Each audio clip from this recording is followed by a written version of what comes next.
Hello bachcho, let's see this question. The question says write the value of sine inverse of sine of -600 degree.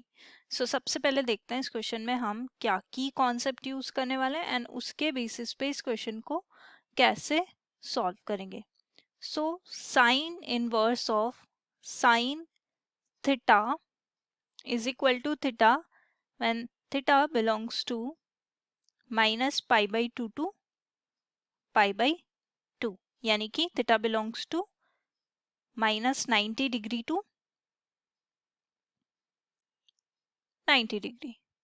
Also, sine 2n pi plus theta is equal to theta, where n belongs to integers. So, अब देखो ये जो हमारे पास question है उसमें सबसे पहले हम साइन ऑफ -600 को सिंप्लीफाई कर लेते हैं.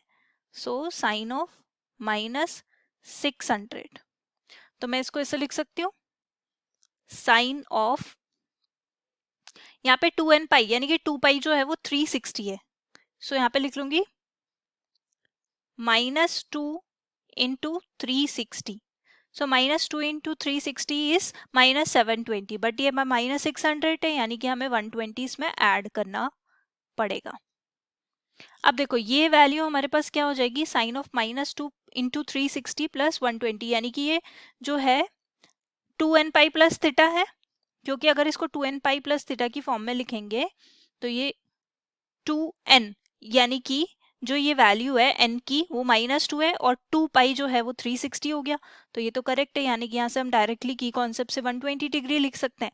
अब देखो अगर हमारे पास 120 डिग्री इस इंटरवल में लाई होता तब तो हम simply sign inverse of sign 120 बोल देते, बट ये इस इंटरवल में लाई नहीं करता है, तो हम इसको थोड़ा सा और सिंप्लीफाई कर लेंगे. साइन ऑफ 180 माइनस 60 डिग्री, क्योंकि ये क्या हो जाएगा हमारे पास 120 degree.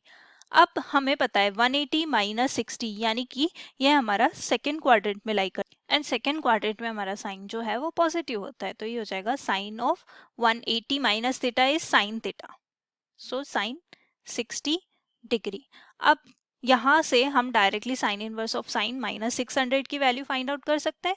So sine inverse of sine -600, so sine of -600 की वैल्यू हम फाइंड आउट कर चुके हैं. So that is sine inverse of sine of 60 degree. अब ये 60 डिग्री -90 से +90 के बीच में लाई करता है, तो यहाँ पे इसको लिख लेंगे 60 degree. Hope you understood it well. Best of luck. Thank you.